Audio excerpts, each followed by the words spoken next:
వారం రోజులుగా ఆంధ్రప్రదేశ్‌లో దువ్వాడ ఫ్యామిలీ ఇష్యూ అనేది ఒక సంచలనంగా మారింది. అసలు దువ్వాడ ఫ్యామిలీకి సంబంధించి దువ్వాడ వాణి, దువ్వాడ శ్రీనివాస్ వీళ్ళు ఏం జరుగుతుంది ఈ కుటుంబంలో? ఆస్తుల తగాదానా? లేకపోతే వివాహేతర సంబంధమా? విడాకులా? ఏంటి అనేది అంతు చిక్కనటువంటి పరిస్థితి. అయితే ఇప్పటి వరకు ఒంటరిగా మిగిలిపోయానని చెప్పబడుతున్న దువ్వాడ శ్రీనివాస్‌కి అతని తమ్ముడు దువ్వాడ శ్రీధరే తోడుగా ఉండి ఒక ధైర్యాన్ని ఇస్తూ వస్తున్నాడు. అసలు ఆళ్ళ అన్న దువ్వాడ శ్రీనివాస్ ఏమనుకుంటున్నాడు? ఈ సమస్యకు పరిష్కారం అవుతుందా? అవదా? ప్రస్తుతం మనతో పాటు దువ్వాడ శ్రీధర్ గారున్నారు. సార్ నమస్తే. ఈ ఏం సార్ అసల అంటే డైరెక్ట్‌గా అడగాలంటే ఒక అన్నకి ఏదో రాముడికి తమ్ముడు లక్ష్మణుడు తోడుగున్నట్లు ప్రస్తుతం మీ అన్నదమ్ముల మధ్య మీరే తోడుగున్నారు ఈ వివాదానికి సంబంధించి. దీంట్లో నుంచి దువ్వాడ శ్రీనివాస్ గారు అసలు బయటపడతారా అని మీకు అనిపిస్తుందా అసలు? ఏముంది సార్, ఆయన దాదాపు 30 సంవత్సరాల కిందట పెళ్లి చేసుకున్నారు. అప్పటి నుంచి ఎప్పుడు ఇంట్లో గొడవలే సార్. వాళ్ళు ఎప్పుడైనా వాళ్ళు అన్నయ్య గారు కానీ వాణి గారు కానీ కుటుంబం చక్కగా ఉండాలని కోరుకునే వ్యక్తులు నేను. ఏ రోజు వాళ్ళ వ్యక్తిగత జీవితాల్లో కానీ ఎప్పుడు మేము దూరలేదు సార్. మ్యారేజ్ అయిన తర్వాత మా ఇంటికి రావడాలు మేము వాళ్ళ ఇంటికి వెళ్ళడానికి చాలా తక్కువ. మా అమ్మగారికి కానీ ఎప్పుడు ఒక్కరోజు మా అమ్మగారు ఉండే రోజు ఒక నైట్ ఉండే పరిస్థితి కూడా లేదు. బట్ ఏంటంటే వాళ్ళు శుభ్రంగా ఉంటారని మాకు తెలుసు. 2012 ఆ ప్రాంతంలో పవర్ ప్లాంట్ ఇష్యూ మీద గొడవలు జరిగినప్పుడు అప్పుడు 16-17 కేసులు కట్టారు అన్నీ మీద. ఆ టైంలో అన్ని కష్టంలో ఉన్నప్పుడు మాత్రమే నేను టెక్కి వెళ్ళడం, అక్కడ సంబంధించినట్టు లీగల్గా ఏమైనా ఉంటే బెయిల్స్ అన్నీ పెట్టాడు. రిలీజ్ అయిపోయిన తర్వాత అలాగే ఇంటి దగ్గర పప్పు చూపుని ఇంటికి కూడా నా రోడ్డు మీద పెట్టి వెళ్ళిపోవడం సార్. ఇది నా పని సార్. కానీ మీరేమో అన్నకి తోడుగా ఉంటున్నారు. అన్న కష్టాల్లో ఉన్నప్పుడు మాత్రమే తోడుగున్నా అని చెప్తున్నారు. కానీ మీ మీద చేస్తున్నటువంటి ఆరోపణ చూస్తే అసలు వాళ్ళ ఫ్యామిలీ వివాదాల్లోకి వెళ్ళడం మీరు ఎంటర్ అయిన తర్వాతే, మీరు కలగ చేసుకున్న తర్వాతే మొదలైందనేది దువ్వాడ వాణి గారు కానీ, పిల్లలు కానీ వీళ్ళందరూ చేస్తున్నారు సార్ కరెక్టే. ఇప్పుడు ఒక విషయం సార్, ఇప్పుడు అన్నదమ్ముడు కేసులు పెట్టేస్తే అన్నయ్య ఇంటి ముందు ఒక 20-30 కార్లు పెట్టేసి 2012లో బయటికి పట్టుకెళ్ళిపోతున్నాం నాకు తెలిసిన వెంటనే హాఫ్ అన్ అవర్లో టెక్కలు చేరుకున్నాను సార్. వెళ్ళి అతనికి నరసన్నపేట పట్టుకెళ్తే అక్కడి నుంచి కోటబొమ్మాలి పోలీస్ స్టేషన్ తెచ్చినప్పుడు అన్నిటికీ బ్యాక్ బోన్గా ఉన్నాను సార్. కేసుల్లో అదంతా టెక్కల ప్రజలకు తెలుసు. దువ్వాడ శ్రీధర్ అనేవాడు ఓన్లీ కష్టంలో ఉన్నప్పుడు మాత్రమే వచ్చాను. ఇది టెక్కలి ప్రాంత ప్రజలకు అందరికీ తెలుసు. సుమారు అన్ని 24-25 ఏళ్ళు రాజకీయ జీవితంలో ఆయన ప్రతిపక్ష పాత్రే సార్. ఆయన ఏమి అధికార పార్టీ లేదు. జనరల్గా మేము రాజశేఖర రెడ్డి గారి అభిమానం, జగన్ అనే దేవుడు, అంతవరకే సార్. జగన్ అన్న ఇప్పుడు వచ్చే జగన్ అన్న 2014 వచ్చిన తర్వాత మనకు అధికారం ఎప్పుడు వచ్చింది? 2019. 2019లో ఓడిపోయిన తర్వాత ఒక 4 సంవత్సరాలు 5 సంవత్సరాలు అధికారం ఉన్నప్పుడు కానీ ఈ దువ్వాడ శ్రీధర్ అనేవాడు ఒక సింగిల్ ఫోన్ కాల్ 4 మండలాల్లో 4 పోలీస్ స్టేషన్లో కానీ 4 ఎంఆర్ ఆఫీసుల్లో కానీ పోనీ ఎక్కడైనా గ్రెనేడ్స్ వర్క్స్లో కానీ ఏమైనా ఒక single phone call Duvvada Srinivas brother అనేసి నేను చేస్తే మీరు ఆమె చెప్పినటువంటి ఆరోపణలకు అన్నిటికి కూడా నేను మీ టీవీ సాక్షిగా నేను దేనికైనా సిద్ధం సార్. మాకేముంటుంది సార్, మేము ఆల్రెడీ వెల్ సెటిల్డ్ సార్. మీరేమో చాలా వెల్ సెటిల్డ్ అని చెప్తున్నారు. చూస్తుంటే ఈ లొకేషన్ చూసినా కూడా అలాగే అనిపిస్తుంది. అసలు దువ్వాడ శ్రీనివాస్ ₹350 కూడా హాస్టల్ రెంట్ కట్టలేక గెంటి వేయబడితే నేను కట్టానని ఆయన మామ రాఘవరావు చెప్తున్నటువంటిది. అసలు ఇందులో వాస్తవం ఉందా? మీ ఫ్యామిలీ, మీ అన్నగారు చెప్తున్నారు, దువ్వాడ శ్రీనివాస్ చెప్తున్నది మా అమ్మమ్మ వాళ్ళ అమ్మమ్మ ఇద్దరు అక్క చెల్లెళ్ళు కాబట్టి అందరి ఫ్యామిలీ ఒకేలాగా స్టార్ట్ అయిందని చెప్తున్నారు. అసలు ఇందులో వాస్తవం ఉందా? మీ అన్నకి ₹350 కట్టి బయటికి తీసుకురావడం వాస్తవేనా? సరే, ఏం మాటలు సార్. ఇప్పుడు ఇప్పుడు మా నాన్నగారు రైల్వేలో వ్యాగన్ ఫోర్మ్యాన్. ఇప్పుడు దాన్ని భాష మార్చి సెక్షన్ ఇంజనీర్ అంటారు. ఆ సెక్షన్ ఇంజనీర్ తాలూకా వాల్యూ తెలుసా? ఈరోజు సుమారు 1,50,000-2,00,000 జీతం గల ఉద్యోగి ఆయన. ఆ రోజుల్లో ఆ ఉద్యోగానికి ఆ రోజుల్లో 90స్లో ఆయన శాలరీ ఎంత తెలుసు సార్? 20,000, 25,000. అంటే 20,000 జీతం ఆ రోజుల్లో అంటే తక్కువేం కాదు సార్. ఎప్పుడు 85, 90స్లో మా ఫాదర్ మా ముగ్గురికి బ్రహ్మాండం చదివించారు. మా అన్నయ్య డిగ్రీ చేశాడు, పీజీ కాకినాడలో చేశాడు, లా చేశాడు. మా శ్రీకాంత్ అన్నయ్య డిగ్రీ చేశాడు, ఎంకామ్ చేశాడు ఆయన. నేను విశాఖపట్నం ఎన్విపి లా కాలేజీలో లా చేశాను. మేమందరం కూడా బాగా మా నాన్నగారి తల్లిదండ్రులు ఏం చేస్తారు సార్, పిల్లల్ని వాళ్ళని బాగా పెంచుతారు, చదివిస్తారు. వాళ్ళ బాధ్యత అంతే సార్. మా ఫాదర్ రిటైర్ అయిపోయిన తర్వాత మాకు అందరికి కూడా ఆయన చేయాల్సిన మా అన్నయ్య పాతపట్నంలో కాలేజ్ పెట్టించారు. అక్కడ ఒక ఇంచుమించు ఒక 2 ఎకరాలు ఎంతో ల్యాండ్ కూడా కొన్నారు. ఆ కాలేజీలో ఆయన సక్సెస్ కాలే. 94లో పాతపట్నంలో పెళ్ళికి ముందు కాలేజ్ ఉండేది. ఇప్పటికీ అమ్మవారి గుడి ఉంటుంది పాతపట్నం దగ్గర. అక్కడికి వెళ్ళి ఇక్కడ దువ్వాడ శ్రీనివాస్ ఏదో ఉండేదట కదా, అతను ఆస్తి ఉందంటే చెప్తారు. ఇవి అబద్ధాలేం కాదు సార్. కానీ మీరేమో మీ నాన్నగారు 2 ఎకరాలు పొలం కొన్నారు, కాలేజీలు పెట్టించారని మీరు చెప్తున్నారు. నేనే 2 ఎకరాల 75 సెంట్లు పొలం కొనిస్తే 75 లక్షలకు అమ్మేసుకున్నాడు దువ్వాడ శ్రీను అని మామ రాఘవరావు అంటున్నారు. సరే సార్. ఇప్పుడు ఒక విషయం సార్, ఇప్పుడు పాతపట్నంలో ఎందుకు సార్ కొంటారు వాళ్ళు? ఏంటి సార్ అసలు? పాతపట్నంలో ఆయన కాలేజు మెలియాపుట్టి పాతపట్నంలో కాలేజ్ ఉన్నప్పుడు ఆయనకి ఏం అవసరం? నిజంగా ఆయన కాలేజీలో అలాంటివి కొంటే పెద్ద అని చెప్తున్నాడు కదా ఆయన. ఒకవేళ ఆయన కొంటే వాళ్ళ పేరుని కొనుక్కుంటారు కదా సార్, వాళ్ళ పాప పేరుని కొనుక్కుంటారు కదా సార్. ఏమీ లేదు బికార్లు అంటున్నారు కదా, ఏముంది సార్? కష్టపడతాం సార్. ఈరోజు మా ఫాదర్ మాకు అన్నీ ఇచ్చారు, మా నాన్నగారు మాకు మంచి చదువు ఇచ్చారు. మేము జాగ్రత్తగా చదువుకున్నాం. ముగ్గురం డెవలప్. అంటే నేను కూడా హోటల్స్ పెట్టాను 96లో ఇదే ఊర్లో. లాస్ అయిపోయాను సార్. శ్రీకాంత్ అనే ఫిల్మ్ డిస్ట్రిబ్యూటర్గా చేశాడు, లాస్ అయిపోయారు సార్. శ్రీనివాస్ అని కాలేజ్ పెట్టారు, లాస్ అయిపోయారు సార్. ఆ తర్వాత 94 to 99లో ఆయన 94 to 98 వరకు ఆయన విపరీతమైన కష్టాలు పడ్డారు అన్నయ్య. మరి ఎవరూ లేరు. అప్పుడు ఒక టైంలో ఆయన నేను బిజినెస్ రూట్ మార్చాలని 98 నుంచి కష్టపడి తిరిగి వెళ్తే ఒరిస్సాలో క్వారీ మైన్ వేసాడు. కొంతమంది మిత్రుల సహకారంతో మైన్ వేసాడు. 99 సెప్టెంబర్. 99 సెప్టెంబర్ మా నాన్నగారు చనిపోయారు. మా అన్నయ్యకి శాంక్షన్ అయిన రోజు 30 మా ఫాదర్ చనిపోయారు. 29, 30న ఆయనకి కూడా శాంక్షన్ అయింది. అప్పుడు మా బ్రదర్ అప్పుడు ఫోన్స్ ఉండవు లోకల్లో, ఇవే మామూలు ఫోన్స్. అన్నీకి ఇన్ఫర్మేషన్ ఇస్తే రాత్రి 7 గంటలకు మా నాన్నగారు చెప్తే రాత్రి 2 గంటలకు బరంపూర్ నుంచి వెళ్తుంది, ఎలాగో తెలిసి ఆయన ఇక్కడ చేరిపోయారు. ఇది చరిత్ర సార్. ఇప్పుడు మనం చెప్పింది ఏది కూడా అబద్ధం ఉంటే అంత రికార్డుగా ఉంటుంది. ఇప్పుడు మీ అన్నగారు ఆస్తుల విషయాన్ని పక్కన పెడితే రాజకీయాల్లోకి వచ్చే సమయానికి అసలు దువ్వాడ శ్రీనికి రాజకీయ బ్యాక్గ్రౌండ్ ఏం లేదు. రాజకీయ భిక్ష పెట్టిందే దువ్వాడ వాణి తండ్రి రాఘవరావు. ఇది ఆయన చెప్తున్నాడు, మీ వదిన గారు చెప్తున్నారు. సార్ ఒక్క మాట సార్, నేను ఒక్క మాట అడుగుతాను సార్. ఏంటి సార్ ఆయన పదవి ఏంటి సార్? ఆయన ఏమైనా ఎంపీగా గెలిచారా, లేదంటే ఎమ్మెల్యేగా గెలిచారా? ఏం చేశారు సార్? సార్ పెద్ద పెద్ద ఎంపీలు ఎమ్మెల్యేలు గెలిచినటువంటి లెజెండ్స్ వాళ్ళ ఫ్యామిలీస్ అంతా ఏమయ్యారు సార్? కొన్ని పేర్లు నేను చెప్పలేను. మా జిల్లాలో అతిరేద మహారథులైన ఎంపీలు ఎమ్మెల్యేలు ఉన్నటువంటి వాళ్ళ బిడ్డలు కానీ వాళ్ళ కుటుంబాలు కానీ ఎవరైనా బయటకు వచ్చి సక్సెస్ అయినారా? ఎవడి కష్టం ఆడిదే సార్. నా కష్టం నాది, మీ కష్టం మీదే సార్. తప్పు సార్ ఇది. ఆయన నిజంగా ఒకవేళ పోవని రాఘవరావు గారు కానీ ఎంపీ కానీ కొన్ని ఎమ్మెల్యే కానీ అయితే రికార్డ్స్ తీయండి. మీరు అన్నమాట మేము ఒప్పుకుంటాం. ఎంపీపీ ఏముంది సార్? ఎంపీపీ సార్ ఒక మండలంలో ఉంటుంది సార్. ఎందుకు ఆయన నేనే రాజకీయ వారసుడిగా, ఎందుకంటే నా కూతురు భర్త కాబట్టి నేనే రాజకీయాల్లోకి ప్రోత్సహించాను, మా ఫ్యామిలీ వల్లే ఇవాళ దువ్వాడ శ్రీను అనే వ్యక్తి రాజకీయాల్లో ఇంత చేస్తున్నాడు అనేది వాళ్ళు చేస్తున్నారు సార్. 94 to 99 ఆయన వ్యాపారాల్లో లాస్, అన్ని వ్యాపారాల్లో లాస్లో ఉన్నప్పుడు కానీ ఎవరు తొంగి చూడలేదు కదా సార్. ఆ భార్యాభర్తలు ఇద్దరు ఉండేవారు, వాళ్ళు గొడవలు పడుకునే ఉండేవారు. ఇప్పుడు మా లాంటి వాళ్ళు అప్పుడు మేము కూడా మేము లాసుల్లో ఉన్నాం. 99 టైంలో వాస్తవంగా చెప్పుకుంటే మేము కూడా ఫైనాన్స్ క్రైసిస్లో ఉన్నాం. అర్థం ఇదంతా ఎవరు అబద్ధం ఏం లేదు. అటు ఆయన 99లో సక్సెస్ అయిన తర్వాత టెక్కలి, పాతపట్నం నుంచి టెక్కలి షిఫ్ట్ అయ్యి టెక్కల్లో ఒక అద్దెంట్లో ఉండి అదే ఇంటి పక్కనటువంటి సైట్ కొనుక్కున్నాడు ఆయన.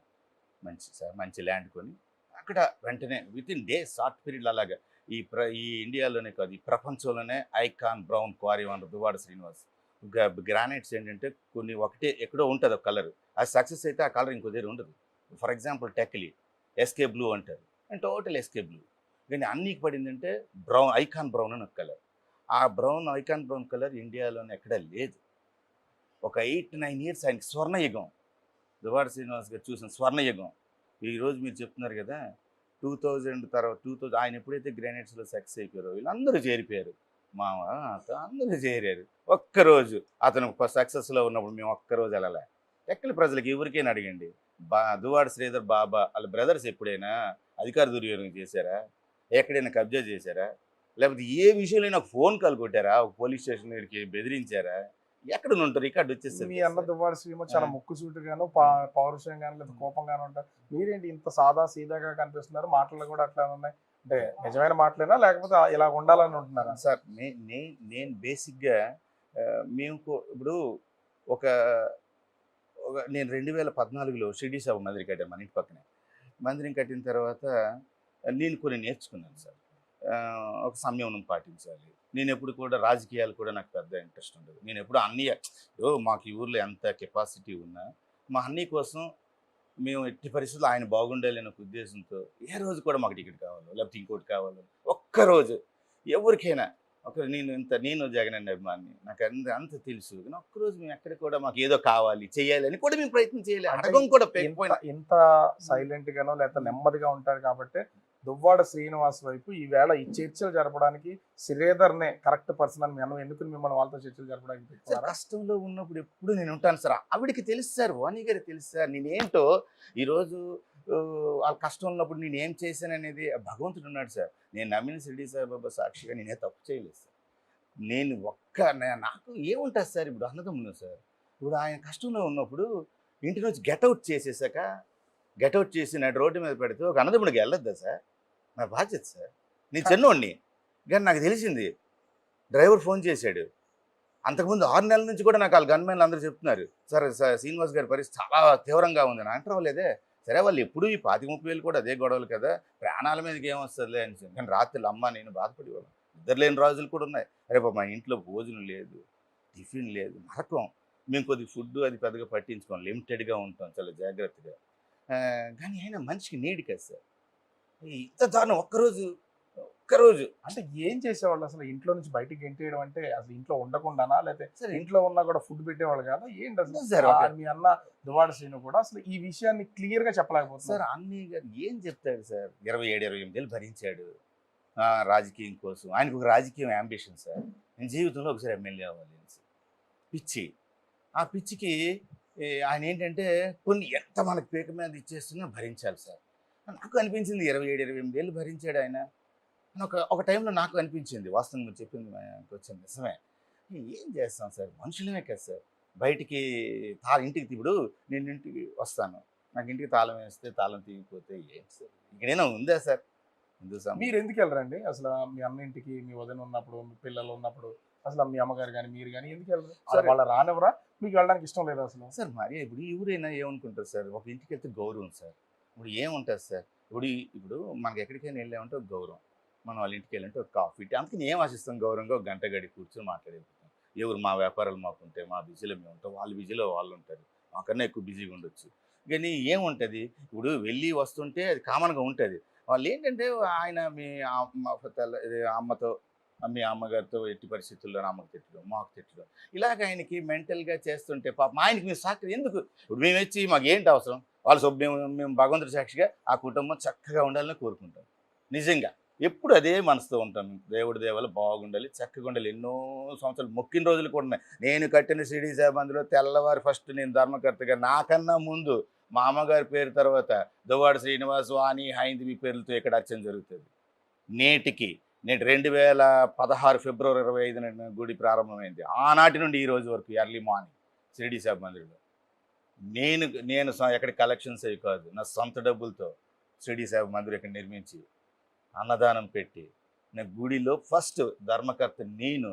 నా పేరు ఉండదు, అమ్మ తర్వాత అన్ని పేరు, అన్ని కుటుంబం. ఇది మా నిజాయితీ. కానీ దువ్వాడ శ్రీను వెనక అనుసరిస్తున్నటువంటి దువ్వాడ శ్రీధరు అతని తర్వాత రాజకీయ కోణంలో చూస్తే రాజకీయంగా ఇన్ఫ్లుయెన్స్ చేయడానికో లేదా రాజకీయ వారసుడిగా రావడానికో చూస్తున్నాడు. అందుకనే మమ్మల్ని దూరం చేసే ప్రయత్నం అయితే చేస్తున్నారని విమర్శ కూడా ఉంది. వాళ్ళే చేస్తున్నారు మీ ఇంట్లో సార్. ఏం సార్ నాదే డబ్బులు లేవా? నేను తలుచుకుంటే టెక్కల్లో 6 నెలలు ఎకరాలో ఇల్లు కట్టుకోలేనా? నాకు వ్యాపారం లేదా? అంటే అన్నీ ఎమ్మెల్యే అవ్వాలి, అన్నీ బాగుండాలి, అన్నీ కుటుంబం బాగుండాలి. భగవంతుడి సాక్షిగా నాకు అదే ఏం సార్ మా కుటుంబంలో. నా వరకు నేను కానీ మా అమ్మ కానీ నా ఫ్యామిలీ కుటుంబ సభ్యులు అన్నీ బాగుండాలనే ఆశ సార్. ఆయన ఎమ్మెల్యే కావాలని కోరికే. కావాలనుకుంటే నేను పలాసలు అడగనా సార్? టెక్కలు ఎందుకు వస్తాను, పలాసలు అడగనా? మీ అన్న కూతురి అంటుంది దీని అంతటి వెనక మా బాబాయ్ ఉన్నాడు. ఈవేళ మేము ఇంట్లోకి వెళ్ళలేకపోవడానికి కూడా మా బాబాయ్ శ్రీధరే. అసలు ఆయన ఎవరండి మా నాన్న దగ్గరికి మమ్మల్ని వెళ్ళలేకపోవడానికి అని వాళ్ళు అడుగుతున్నారు. అంటే వాళ్ళు వస్తానంటే మీరు లోపలికి వెళ్ళరు, మీరు కానీ వెళ్ళగానే? సార్ ఒక విషయం సార్, ఇప్పుడు ఈ 27-28 ఏళ్ళు భరించుకొని వచ్చాడు కదా, ఈ 16, 17, 18 ఏళ్ళ నుంచి అధిష్టానం ముందే పెట్టి నాకు శ్రీనివాస్ గారికి శ్రీనివాస్ గారు కూడా వీడు మూర్ఖుడు, నేను అనలేను అన్నీకి అన్నమాట. వీడితో నేను మూర్ఖుడు, వీడు నాకు వద్దు, నాకు డైవర్స్ కావాలి, నీకు టికెట్ కావాలి, లేదంటే నేను సూసైడ్ ఏదో చేసుకుంటాను, బ్లాక్మెయిల్ చేశారు ఆవిడ. చేసి నడి రోడ్డు మీద ఈ ఒక బంగ్లా, ఒక అద్భుతమైన ఇల్లు కట్టుకొని హ్యాపీగా నివసిస్తున్న కుటుంబం నుంచి అన్నయ్య గారికి రాత్రి 1 గంట 2 గంటలకి విజయవాడ నుంచి వస్తే తలుపు తాళం వేస్తే ఆయన తిరిగి టెక్కల నుంచి నర్సంపేట వెళ్తూ మార్గ మధ్యలో డ్రైవర్ నాకు ఫోన్ చేస్తే నేను పలాస నుంచి వెళ్ళినప్పుడు టెక్కలు వెళ్ళినప్పటికీ ఆయన చాలా దూరం వెళ్ళిపోతే అలాంటి వ్యక్తికి మేము అన్నయ్యకి నేను ఎప్పుడు ఏం చెప్తాం ఆయన పర్సనల్ విషయం వచ్చినప్పటికి అన్నయ్య ఫోన్ చేశాను, దయచేసి నువ్వు వెనక్కి రా, తల్లి ఉంది, నీ తల్లి ఉంది, నేనున్నాను, నువ్వు వచ్చిండి ఇక్కడ, ఆ తర్వాత ఏం జరుగుతుందో చూద్దాం. మొదట ఒకసారి అంటే కొద్దిగా కోపంగా అన్నాడు, తర్వాత మళ్ళీ ఆయనే కన్విన్స్ అయ్యాడు నా మాటకి. వచ్చారు ఆయన, వచ్చిన తర్వాత ఇంట్లోకి వచ్చారు, వచ్చి ఉన్నారు. అలా 10 రోజులు 20 రోజులు గడుస్తుంది, విజయవాడ వెళ్తున్నారు వస్తున్నారు. సరే టికెట్ కూడా వాళ్ళకే ఇచ్చారు, మనం ఏం అభ్యంతరం లేదు. అంటే దువ్వాడ వాణి గారికి టికెట్, ఇప్పుడు రాజకీయం గురించి మాట్లాడుకుంటే దువ్వాడ వాణి గారికి ఖచ్చితంగా రాజకీయ కాంక్ష ఉంది, ఈయన రాజకీయంగా ఎదగకూడదు, ఆ ప్లేస్ ఆమె కావాలి అనే ఆలోచన ఉందని భావిస్తున్నారు సార్. ఇప్పుడు దువ్వాడ శ్రీనివాస్ చెమట, దువ్వాడ శ్రీనివాస్ కష్టం ఇది సార్, రాజకీయంగానే అన్ని కూడా సార్. అతనిది ఈవిడి ఒకరికి ఒకరికి ఎలా వస్తుంది సార్? ఇప్పుడు మనకు అది వచ్చే సమస్య కాదు కదా సార్, ఎలా సార్ ఇది సాధ్యమా చెప్పండి సార్? ఇప్పుడు అన్నయ్య జగన్మోహన్ రెడ్డి గారు చెప్పారు, అన్నయ్య ఓన్లీ అన్నయ్య ఆవిడకి ఇచ్చేయండి అన్నయ్య, ఏం నిలబెట్టుకోలేపారు ఆవిడ? ఒక తప్పు చేసామా, ఎవరికి వెళ్ళొద్దని చెప్పామా? ఆవిడ వినియోగించుకోకపోతే మేమేం చేస్తాం సార్? నడి రోడ్డు మీద ఉన్న వ్యక్తి అన్నీ నాకు ఫోన్ చేసి నేను విజయవాడలో నాకు చిన్న కార్యాలయం లాగా టెక్కల్లో ఎక్కడో రెంట్కి చూడు అన్నారు. అప్పటికి ఒక కార్యాలయం, పార్టీ కార్యాలయం ఉండేది టెక్కల్లో ఉండేది, కానీ అదేంటంటే ఈశాన్యం కొండ కొద్దిగా మా ఏరియాలో వాస్తు ఇంపార్టెన్స్ ఇస్తాం. ఈశాన్యం కొండ ఉండడం వల్ల ఈ కష్టాలు ఎటు వచ్చేయగలని చూస్తూ ఆ కార్యాలయం ఎట్టి పరిస్థితులు ఉండకూడదు, అక్కడి నుంచి బయట షిఫ్ట్ అయిపోవాలని ఇంకొక ఇల్లు చూస్తుంటే తిరుగుతుంటే లక్కీగా ఈ సైట్ చింతాడ పార్వతీశ్వరం గారిని, వారణాసి గోవిందని, చింతాడ పార్వతీశ్వరం గారు అబ్బాయి, వీళ్ళు ముగ్గురికి కలిపి ఆ ప్లేస్. మీరు అడగండి, ఇది ఏం ఓపెన్ సీక్రెట్. చింతాడ పార్వతీశ్వరం గారి నెంబర్ ఇస్తాను, ఫోన్ చేయండి. పార్వతీశ్వరం గారు, చింతాడ పార్వతీశ్వరం గారు అస్సలు ఈ కుటుంబాలకి ఆయనకి అసలు సంబంధం లేదు, పడదు కూడా వాళ్ళకి వీళ్ళకి. ఆయన చాలా మంచి మనిషి, ఆయన చాలా మంచి వ్యక్తి, రిటైర్డ్ ఎంప్లాయ్. ఆయనకి నేను సంప్రదించాను, ఆయన ఆస్తి అని తెలిసి ఒక్క మాట కూడా నాకు అనలే, మీరున్నారు సార్, నేనున్నాను, నా ముఖం చూసి ఆస్తి ఇవ్వండి సార్. ప్రస్తుతం ఆ కన్స్ట్రక్షన్ అనేది మీరే చేస్తున్నారా సార్?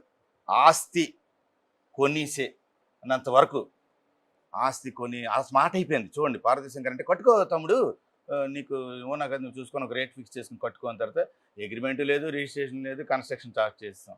ఇలాగ అవుతుంది పునాదులు అయిపోయిన తర్వాత సార్ రిజిస్ట్రేషన్కి వెళ్తాం అనుకున్నాం.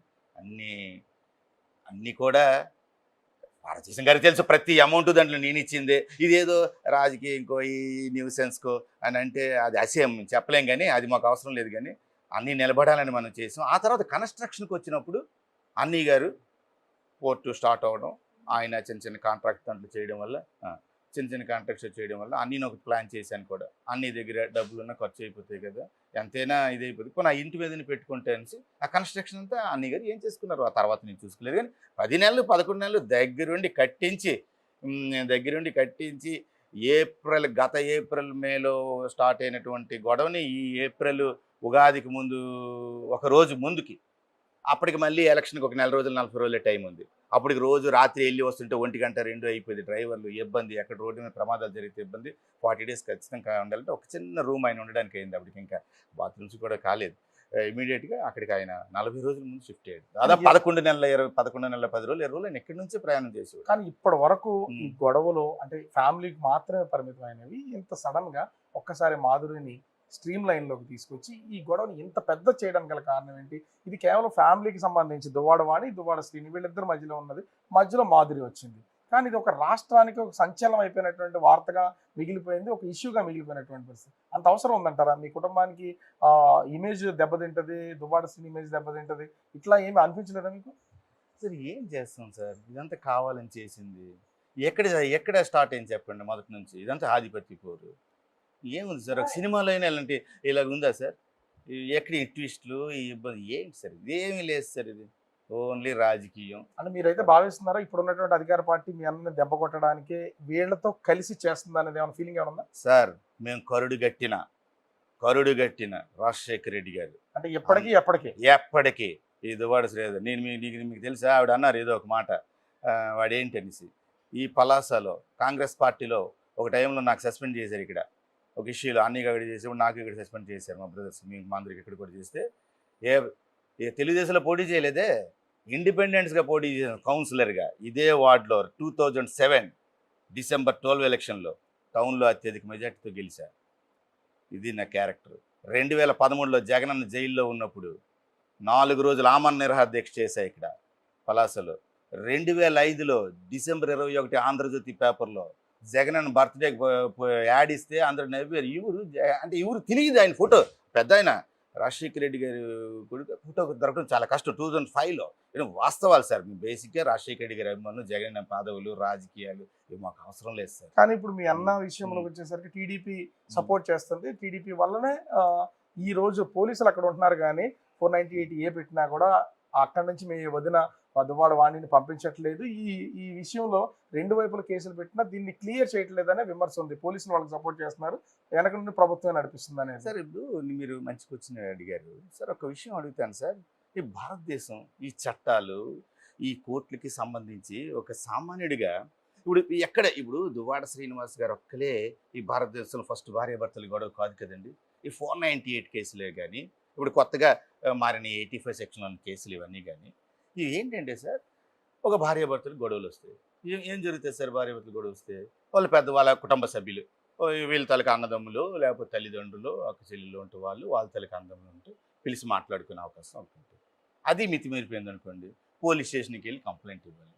పోలీస్ స్టేషన్కి వెళ్ళి కంప్లైంట్ ఇచ్చిన తర్వాత వాళ్ళు కౌన్సిలింగ్స్ చేస్తారు. అప్పటికి వెళ్ళకపోతే ఈ కొత్త సెక్షన్ 85 ప్రకారం సార్ ఒక ఎఫ్ఐఆర్ వేస్తారు. ఆ తర్వాత వాళ్ళు ఏం చేయాలి, నెక్స్ట్ స్టెప్ ఏంటండి, మెయింటెనెన్స్. ఈ చట్టం మనకు కల్పించింది సార్. భారతదేశం రాజ్యాంగం ప్రతి మనిషికి తప్పు చేసినా ఒకవేళ ఇది చేసినా వాళ్ళు అనుకున్నట్టు చేసినా ఉన్నాయి కదా. ఇప్పుడు ఇలాగే అయితే ఇప్పుడు ఈ కేసులు కొన్ని లక్షల కోట్ల కేసులు ఈ భారతదేశంలో ఉంటే ప్రతి వాళ్ళు ఇంటి ముందు ఇలాగే వచ్చి ఇన్నేసి రోజులు ఉంటున్నారా సార్? ఇప్పుడు 25 ఏళ్ల నుంచి మీ అన్న అనుభవిస్తున్నానని చెప్తున్నారు, ఇన్ని ఇబ్బందులు పడుతున్నానని చెప్తున్నటువంటిది రోజు చూస్తూనే ఉన్నాం. 25 సంవత్సరాల నుంచి బయటికి రానటువంటి ఈ ఇష్యూలో ఎందుకు మాధురిని ఎంటర్ చేసి ఇప్పుడు దీన్ని ఇంత పెద్దది చేశారు? కారణం ఏంటి అసలు? మాధురిని మీ ఫ్యామిలీలోకి ఈ న్యూసెన్స్లోకి తీసుకురావడానికి కారణం ఏంటి? ఇప్పుడు ఆస్తులు మీకు కొన్ని డిమాండ్లు కూడా ఇచ్చారు, వీటన్నింటిని తెర మీద తీసుకురావడానికి రీజన్ ఏంటి?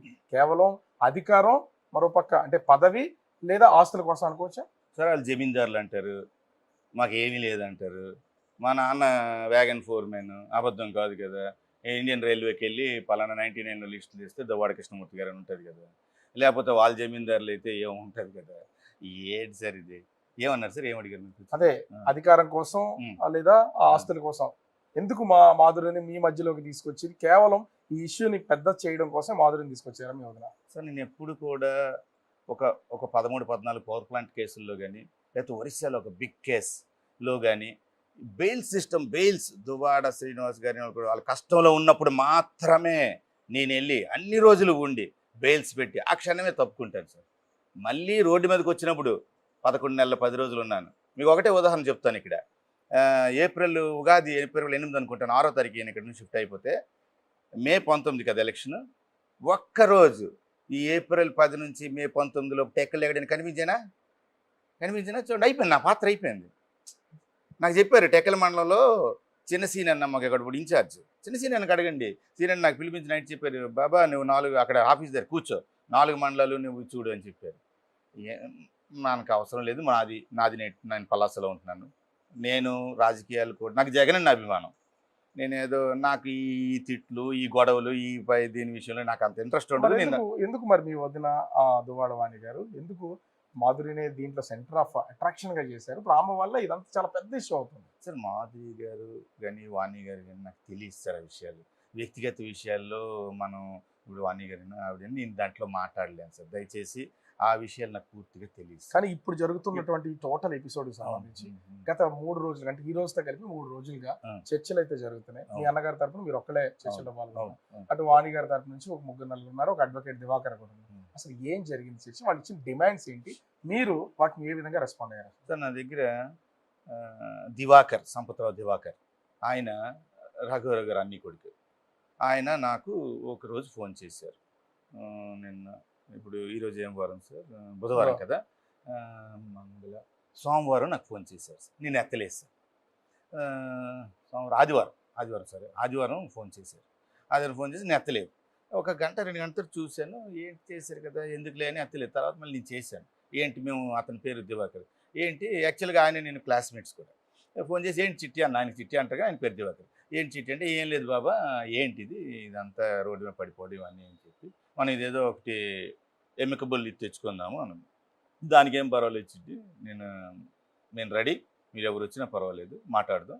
మీరు అన్ని కానీ ఒకటి దీంట్లో క్లారిటీగా వాణి గారికి అడిగి సంప్రదించి వాళ్ళ నాన్నగారికి సంబంధించి ఆ నిర్ణయాలు తీసుకొనే నా దగ్గరికి రా అని చెప్పి. అంటే ఏం చెప్పారు అసలు వాణి గారు కానీ వాళ్ళ నాన్నగారు చూడండి పిల్లలు కానీ ఈ ఏ డిమాండ్స్ ఈ దివాకర్ గారు నాకు ఫోన్ ట్రాన్సాక్షన్ కనీసం ఆ రోజులో ఒక 4-5 సార్లు ఒక ఇంచుమించు గంట సేపు మాట్లాడుంటాను. ఒకసారి 25 నిమిషాలు ఒకసారి 20 నిమిషాలు కంటిన్యూ మాట్లాడుంటాను. నేను అప్పటికి నేను దాని మీద అంతగా సరే ఎందుకంటే వీళ్ళు అంత తేగలరా కూర్చోబెట్టగలరా అని ఒక అపనమ్మకం ఉండేది నాకు. నేను మళ్ళీ చెప్పాను. వాళ్ళు ఇంకో బ్రదర్ గారు కూడా నాకు చేశారు. రాజేంద్ర అని ఇచ్చాపురం ఉంటాడు ఆయన. ఆయన కూడా నాకు చేశాడు. చేసిన తర్వాత బాబాయ్ ఎందుకు ఇది చేద్దాం అంటే సరేనండి నాకేం నేను ఖచ్చితంగా వస్తాను మాట్లాడుకుందాం సార్ అని చెప్పాను. మాట్లాడుకుందాం అని చెప్పిన తర్వాత అంత క్లారిటీగా చేసి ఆ రెండో రోజు సాయంకాలం 7 గంటలప్పుడు నేను ప్రస్తుతం ఆ మీడియా ఉన్న సమక్షంలో వాణి గారు చెల్లి ఈ దివాకర్ గారు అలాగే వాళ్ళ బంధువు గిరిబాబు వాళ్ళు ముగ్గురు వచ్చారు. అన్నీ గారి తరపున ఒక్కడనే నేను వచ్చాను. వచ్చినాక ఎందుకు ఎక్కడ మాట్లాడుతున్నాం ఏముందని కారు ఎక్కువ ఆ పక్కనే ఆఫీసు ఒక 2 అవర్స్ దాదాపు మాట్లాడుకున్నాం. అన్ని విషయాలు కూడా మాట్లాడాను. ఏంటి అసలు వాళ్ళ డిమాండ్స్ ఏంటి సార్ ఇప్పుడు వాళ్ళ చెల్లి గారికి నేను చెప్పాను మీరు ఏమైనా ఉంటే క్లారిటీగా నాకు చెప్పాలి చెప్తేనే నేను అన్నయ్య గారి దృష్టిలో పెడతానన్నారు.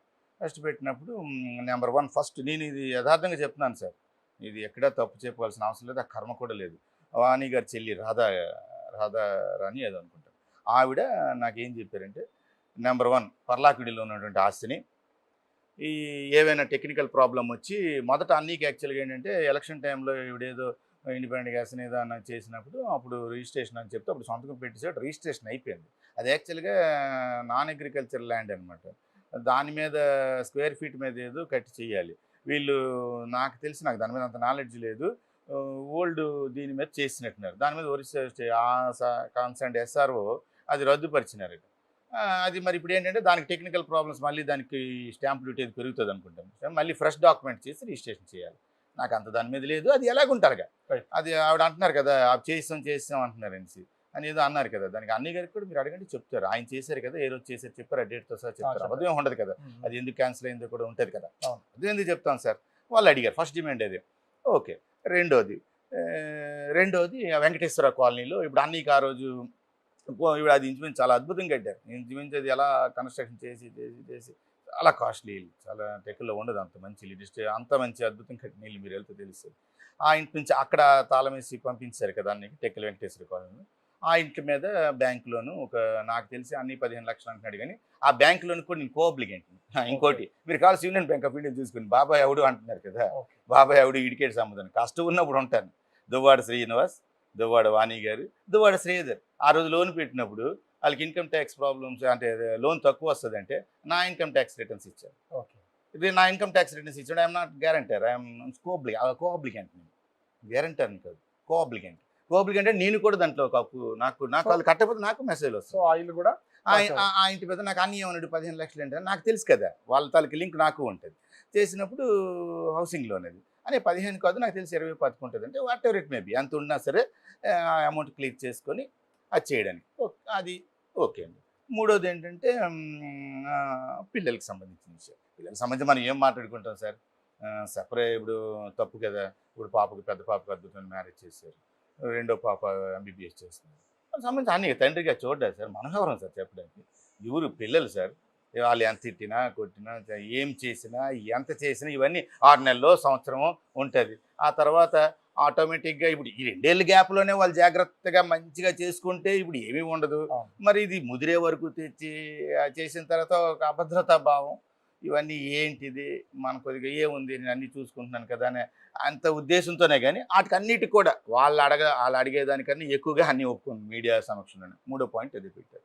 4వ పాయింట్ ఏంటంటే నేను చిట్టికి నేను ఆ దివాకర్ ఆయనకి ఫోన్ చేసినప్పుడు ఒకటి చెప్పాను. చూడు చిట్టి మీరు కోరినవన్నీ చేసేయాలి అంటే జరిగే పని కాదు. నువ్వే అడ్వకేట్ తెలుసు ఒక ఇలాంటి కేసుల్లో ఎలా జరుగుతుంది ఏం సెటిల్మెంట్లు అవుతుంది భారతదేశం మన అందరికీ తెలుసు. కానీ ఇది ఒక ప్రత్యేకమైన కేసు ఇలా చేస్తున్నారు కాబట్టి ఇది ధర్మబద్ధంగా ఉండాలి 90% అటు న్యాయం జరిగినా ఒక 10% అయినా మనం ఇటు పక్క ఆయనకి ఉండాల్సిన పరిస్థితి ఉంటుంది కాబట్టి ఇంత డీటెయిల్డ్గా చెప్పకుండా సరే అలా కాదులే బాబు సెటిల్మెంట్ అన్నప్పుడు అటు ఇటు ఉంటుంది కదా, మ్యాక్సిమం చేయగలిగిస్తాను, మిగతా తెలుగు ఉంటుంది. దీంట్లో మెయిన్ ఆవిడ మేడం వాణి గారు చెప్పారు కదా, ఆమె డైవర్స్ ఇచ్చి అని సాక్షాత్తు మా దేవుడు దగ్గర చెప్పారు. మాకు అప్పుడే పరుగు పోయిందండి, ఇంకేముందండి. చెప్పారు కదా, చెప్పిన తర్వాత ఆ మాట ఆయన సార్ దగ్గర చెప్పినా మీరు యాక్షన్ చేసుకోలే, ఏముందిలే అనేసి 498 ఈ కొత్త సెక్షన్ 85 ప్రకారం మన 10వ తారీఖున ఇస్తే డైవర్స్ నోటీస్ ఇచ్చారు. పిటిషన్ కూడా ఆల్రెడీ ఫైల్. నేను ఆ విషయం చెప్పాను, ఆల్రెడీ పిటిషన్ కూడా అడ్వకేట్కి ఎంగేజ్ చేశారు, ఫైల్ అయిపోయింది కాబట్టి ఎంతవరకు తెగే వరకు వచ్చింది కాబట్టి ఆ విషయం మాత్రం మీరు అన్నీ విన్నట్లేరు. నేను ఎంత కన్విన్స్ నేను కలపడానికే ప్రయత్నం చేస్తాను. ఆయన మూడ్లో ఉన్నారు. ఆయన నాకు only separation of wife and husband, okay, only separation paper wife and husband, okay అంతే. వాళ్ళకిద్దరికీ మరి కిట్టట్లేదు. ఏముంది సార్ వాళ్ళిద్దరు శుభ్రంగా ఉండి ఎవరికి కాదంటాం సార్, వాళ్ళిద్దరు కిట్టికే ఇదంతా ఫైనల్గా అది సార్. అది నేను చెప్పాను ఇది తరపున ఇది ఉంటుంది అనేసి. అది 4th పాయింట్. అది 5th పాయింట్ ఏంటంటే ఈ హౌస్ ఇప్పుడు ఉంటున్న హౌస్ అంటే ఇప్పుడు అండర్ కన్స్ట్రక్షన్లో ఉన్నటువంటి ఇప్పుడు ఆయన బయటికి ఇంటి నుంచి బయటకు తాళం వేసిన తర్వాత ఆయనకు వచ్చేస్తే ఈ 10-11 నెలలు, ఈ 12-13 నెలలు కట్టినటువంటి ఇంటికి సంబంధించి ఇది మాకు సెటిల్మెంట్ డాక్యుమెంటు మీ తదనంతరం మాకు రాసియాలి అనేసి డిమాండ్ చేసి 5 డిమాండ్లే చేశారు సార్. ఆమె చెల్లి చేతే చెప్పారు సార్, నేను బయట పెట్టలేను సార్, నేను ఒక మాట ఇచ్చాను, నా దగ్గర వాళ్ళు 5 మాటలన్నా ఉంది ఆవిడ అంటున్నారు కదా, వాళ్ళు విఘ్నతకి వాళ్ళే డైవర్స్ కోరుకున్నారా మీరు అనుకుంటున్నారా? డైవర్స్ అనేది మొదట ప్రపోజల్ చేసింది వాళ్ళే. మా అన్నయ్య గారు అయితే అది పట్టించుకోలేదు, ఇలా గొడవలు అవుతున్నాయి. ఇప్పుడు సార్ అక్కడ పరుగు పోయి 4 గోడల మధ్యన అన్నీ పోతే ఊరు వాడ అయిపోయి లాస్ట్కి ఇంటిది ఏంటి సార్ 1 వీక్గా ఈ న్యూసెన్స్ ఇది ఎవరు ఇంకా ఏం మాగాడని ఏం చేస్తారు సార్? అలాగని వాళ్ళకి ఏమైనా లోటు చేశాడా అన్నయ్య? ఈ 13 నెలల్లో ఏమైనా తప్పు చేశాడా అన్నయ్య? ఆయన ఒక మంచి అవునండి టీవీలో చూపించడానికి మనం ఏమైనా దువ్వాడ శ్రీనివాస్ ఇంటి నుంచి వచ్చి బయట పెట్టేశారా సార్? ఏం సార్ ఇది? అది చూడండి, ఇప్పుడు అన్నీ ఉంటే ఇల్లు కాదు కదా, అన్నీ ఉంటున్న సొంత ఇల్లు, పాత ఇల్లు, వెంకటేశ్వర కాలనీలో ఉంటే ఇల్లు ఒకసారి మీరు పిక్స్ తీయండి. సో అయితే ఇప్పుడు అక్కడ ఇల్లు లేదా? దువ్వాడ శ్రీనివాస్ గారు ఏమైనా 5 డిమాండ్స్ పెట్టారు. పర్లాకింలో ఉన్నటువంటి ఫ్యాక్టరీ ఇవ్వడానికి అంగీకారం, పిల్లల్ని ఎలాగైనా చూసుకోవాలి, ఇప్పుడు ఉన్నటువంటి ఇల్లుని దాంట్లో ఉన్న లిటిగేషన్స్ అన్ని క్లియర్ చేసి ఇవ్వడానికి. అంటే ఇప్పుడు వాళ్ళ డిమాండ్స్ లో ఉన్నటువంటి డైవర్స్ ఇవ్వడానికి ఈయనైతే ఒప్పుకుంటున్నాడు, వాళ్ళు అంగీకరించట్లేదు అంటే అది ఫెయిల్ అయినట్లే. ఇప్పుడు వీళ్ళు ఇప్పుడు ఉంటున్నటువంటి ఇంటి కోసం ధర్నా చేస్తున్నారు కాబట్టి ఇది రాసి ఇవ్వడానికి సిద్ధంగా లేరు. సో అంటే ఇప్పుడు వాళ్ళు మేము ఏ డిమాండ్ పెట్టినా వాళ్ళు దేనికి అంగీకరించలేదని దివాకరే చెప్పారు నిన్న. సో ఈ చర్చలు సఫలం అవుతున్నాయా విఫలం అవుతున్నాయా? దివాకర్ గారికి ఒక విజ్ఞప్తి చేస్తున్నాను. నేను అతను 5 ఏళ్ళు లా కాలేజీలో చదువుకున్నాం. అతను మనస్సాక్షిగా ఈ 5 డిమాండ్స్ తప్పని చెప్పగలడా? నా ఎదురుగా వచ్చి చెప్పగలడా? నేను ఆయన మన ఇద్దరి మధ్యన చెప్పగలడా? ఆయన నాకు అత్యంత మిత్రుడు ఆయన. సో ఈ ఇంటికి సంబంధించి ఇంకొక చిన్న క్లారిఫికేషన్, ఈ ఇంటి నిర్మాణంలో 2 కోట్ల రూపాయల వరకు ఖర్చు పెట్టానని మాధురి అంటుంది. ఆ ఇంట్లో నాకు భాగస్వామ్యం ఉంది, దీన్ని దువ్వాడ శ్రీనికి ఇచ్చాను, నాకు దానికి సంబంధించినటువంటి ట్రాన్సాక్షన్స్ కూడా నా దగ్గర ఉన్నాయని. మరి ఆ ఇంట్లో ఆమెకు కూడా సంబంధం ఉంటే ఈవిడ ఎలా డిమాండ్ చేస్తుంది? దువ్వాడ వాణికి సంబంధించి మాధురి ఇంటికి వస్తుంది కాబట్టి ఈ రాద్ధాంతం అంతా జరుగుతుంది అనేది ఒక చిన్న అనుమానం ఉంది. ఏం చెప్తారు దీని మీద? సార్ ఇప్పుడు ఇవన్నీ ఎలిగేషన్స్ సార్, ఎలిగేషన్స్. ఇప్పుడు ఒక భర్త తాగుబోతే అనుకోండి ఫర్ ఎగ్జాంపుల్, ఆ భర్తని ఆ మద్యం వ్యసనం నుంచి కాపాడుకోవడానికి భార్య సర్వం ఒక పేకాట్లో బానిసైనా లేకపోతే ఏదైనా. ఏంటి సార్ దువ్వాడ శ్రీనివాస్ ఏమైనా మద్యం సేవిస్తాడా, పేకాట ఆడుతాడా? ఏంటి ఆయన లైఫ్ తెలుసా? Very discipline. మేము ఉన్నామా? తెల్లారిసరికి స్నానం చేయడం, పూజ చేయడం, మా వ్యాపారం, మా బిజినెస్, మేము ఏది నమ్ముకుంటే ఇదే పని. మందు తాగడం, ఈ వ్యసనాలు, ఈ తొక్క. మనిషి అన్న తర్వాత ఎప్పుడు తప్పుదోవ పడతాడు చెప్పండి? ఎందుకు పడ్డేది తప్పుదోవ? ఎందుకు ఆ సిచ్యువేషన్ ఎందుకు వచ్చింది? ఒకవేళ వస్తే ఎవరు చేసుకున్నారు హెరాస్మెంట్? ఎందుకు చేయాలండి? ఇది ఎక్కడైనా ఉందా సార్? ఇది 498 కేసులు ఇదేనా ఒకటే సార్? ఇది ఈ భారతదేశంలో కోట్లాది కేసులు. ఈ కోట్లాది కేసుల్లో మహిళలు తప్పు కదండి. మహిళ అంటే ఎంత గౌరవం. మాకు తల్లిలు, చెల్లెలు, భార్యలు లేరండి. ఇదే అండి. మరి మాకు ఆడపిల్లలు లేరా సార్? నాకు 7 రోజులుగా జరుగుతుంది తతంగం మొత్తం అంతా. ఇప్పుడు మీకు ఏమైనా అనిపిస్తుందా క్లియర్ అవుద్దని? 1-2 రోజుల్లో కానీ అసలు వాళ్ళు ముందుకు వస్తారా, దీన్ని క్లియర్ చేసుకుంటారా అనిపిస్తుందా? సార్ వాళ్ళు వాళ్ళు ఏంటంటే వాళ్ళ ఆలోచన వాళ్ళు చూస్తుంటే వాళ్ళు నిజంగా వాళ్ళ వెర్షన్లోనే వాళ్ళు జమీందారులం. వాళ్ళకి ఒక అహంకారం సార్. మేము జమీందారులం, వీళ్ళు పనికి మాలినోళ్ళు, వేస్ట్ సార్. భారతదేశంలో కష్టపడి వచ్చినోడు ప్రధానులు అయ్యారు. భారతదేశంలో కష్టపడి ఆవే చెప్పులు తీసుకునే వాళ్ళు మెగాస్టార్లు అయ్యారు. ఎవరు సార్?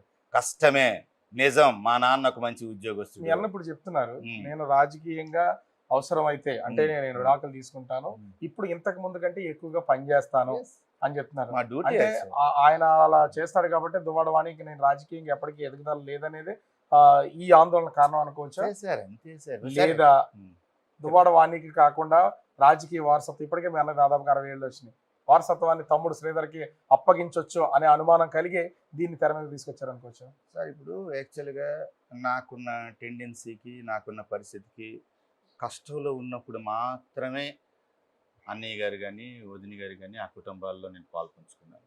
ఎప్పుడూ నాకు అలాంటి దురుద్దేశం లేదు.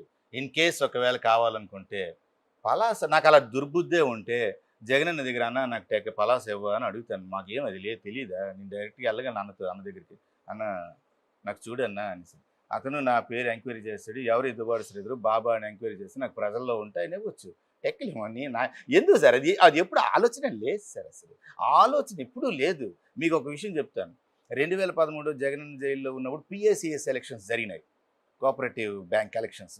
ఎలక్షన్ అయితే ఈ జిల్లాలో అప్పుడు జగన్ సార్ కష్టాల్లో ఉన్నారు, విపరీతమైన కష్టాలు ఉన్నారు. జగన్ కష్టాలు ఉన్నప్పుడు పరిస్థితుల్లో ఎలక్షన్ జరిగితే పార్టీ ఒక నిర్ణయించింది, స్థానిక సంస్థల ఎలక్షన్లో మనం పోటీ చేయదలుచుకోలేదని చెప్పారు. బట్ నేను ఇక్కడ పోటీ చేస్తాను. అప్పుడు డాక్టర్ విశ్వనాథం గారు అని ఒక ఆయన పెద్ద ఆయన ఉండేవారు, ఎక్స్ఎంపీ. ఆయన నేను వెళ్ళి ధర్మాన్ ప్రసాద్ గారు అప్పుడు జిల్లా ప్రెసిడెంట్గా ఉండేవారు, మేడం గారు. అక్కడికి వెళ్ళిన తర్వాత పలాస పోటీ చేస్తున్నది, పోటీ చేసుకోండి కానీ పార్టీ మరి ఇప్పుడు కష్టాలు అలా చెప్పారనమాట. ఎవరైనా క్యాండిడేట్స్ ఉన్నారు, మ్యాండేటరీ లేదు, బట్ పోటీ చేసుకోండి. నాకు అక్కడ అనౌన్స్ చేశారు, నేను పోటీ చేశాను. ఇదంతా కోఆపరేటివ్ ఎలక్షన్ 10 days ప్రాసెస్లోనే. నేను జగనన్న పార్టీ నుంచి జిల్లాలో 2013 నేను ఒక్కడినే గెలిచా. ఇక్కడ పిఎస్సిఎస్ నాకు నిజంగా టౌన్లో అప్పుడు నేను కౌన్సిలర్ని. పిఎస్సిఎస్ అంటే పలాస మండలం, పలాస మున్సిపాలిటీ కలిపి రైతులకు సంబంధించిన ఎలక్షన్. ఆ ఎలక్షన్ కోసమే నాకు తెలియదు. నేను 6.5 ఏళ్ళు ఆ పదవిలో ఉన్నా. 2019 జగనన్న సీఎం అయిపోయినంత వరకు ఉన్నా. ఆ తర్వాత మరి ఎలక్షన్స్ పెట్టలేదు. ఆ తర్వాత 3-man కమిటీ వేశారు. ఆ కమిటీ వచ్చిన తర్వాత నామినేటెడ్ పదవులు నాకెందుకు? నేను అడగలేదు, ఇంకోళ్ళకి ఇచ్చినా పట్టించుకోలేదు. కష్టంలో ఉన్నప్పుడు నిలబడ్డాం, సర్వీస్ చేసాం. ఓ పిఎస్సిఎస్ అధ్యక్షుడిగా 6.5 ఏళ్ళు ఈ పలాస మండలంలో కొన్ని వేల మందికి రైతులకి పూర్తి తెలుగుదేశం పార్టీ టైంలో కోట్లాది రూపాయలు లోన్స్ ఇచ్చాను. పలాస మండలంలో దువ్వాడ శ్రీధర్ బాబా అంటే అడగండి పిఎస్సిసి ఎలా చేశాను అని. ఇంత అక్కడితో వదిలేసాం రాజకీయాలు. సో ఫైనల్గా ఇంత జరుగుతుంది కదా, ఫైనల్గా మీ వదిన గారికి మీ ఆ అన్న కూతుళ్ళకి ఇద్దరు ఉన్నారు ప్రస్తుతం, వాళ్ళకేమన్నా మీ అన్న తరఫు మీరు ఏమైనా అప్పీల్ చేసే అవకాశం ఉంది? ఏమైనా చేస్తారా అంటే దీన్ని ముగింపు పలకడానికి? సార్ మాకు మా వదిన గారు కానీ లేకపోతే పిల్లలు కానీ వాళ్ళు ఎన్ని తిట్టినా నేను ఎక్కడ కూడా ఒక్కరోజు ఈ రోజు వరకు నేనేమైనా ఎక్కడైనా వచ్చాను సార్. 2 సార్లు పడి ఉంటాను. ఎక్కడ? ఒకటి ఆ రోజు ఇంట్లో లాక్స్ వేసినప్పుడు విరగ్గొట్టేశారు. సోదరుడిగా నేను ఉండాల్సిన సమస్య. నేను ఆ రోజు కూడా నేను ఏమైనా చేసినంత చేసినా ఆయనకి అక్కడే వెళ్ళి అన్నకి సపోర్ట్గా నిల్చోండి, అంతవరకే అయిపోయింది. దాని మీద నా మీద కేసు కూడా పెట్టారు. సరే కేసులు పెట్టుకుని ప్రాబ్లం ఏం లేదు. నాకు ఎటువంటి వాళ్ళ మీద నాకు ఎటువంటి చిన్నపాటి తిట్టిన నాకు ఇంతవరకు ఒక్క అన్నెసరీగా ఆ కుటుంబానికి ఒక్క వరడు ఎక్కడ వాగినా ఆలోచించుకోండి.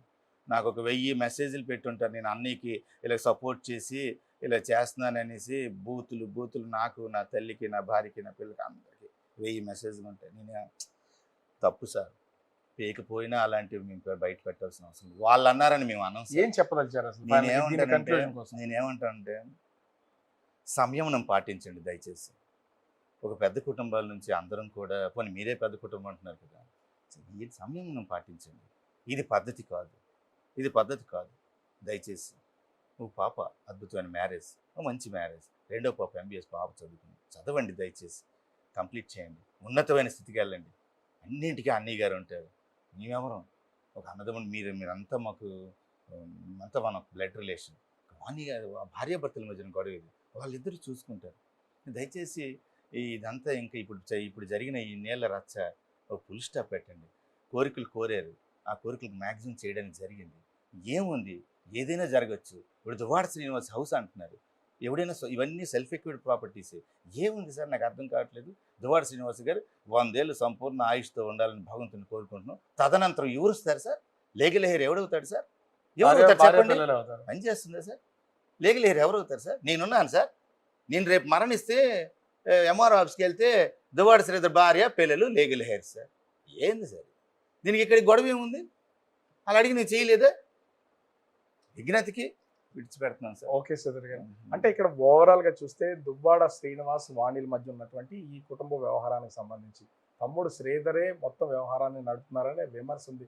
కానీ అన్న కష్టాల్లో ఉన్న ప్రతిసారి నేను ముందే ఉంటాను, అన్నకి తోడుగా ఉంటానని చెప్పడంతో పాటుగా వదిన పిల్లలకు కూడా ఒక అప్పీల్ అయితే చేస్తున్నారు. సమయం పాటించండి, పెద్ద కుటుంబం అని చెప్తున్నారు కాబట్టి ఖచ్చితంగా ఈ సమస్యని పరిష్కరించుకోవడానికి మీరు అడిగిన డిమాండ్లు తీర్చడానికి అన్న రెడీగా ఉన్నారు కాబట్టి సమయం పాటించి దీన్ని ఇక్కడితో క్లోజ్ చేయాలి.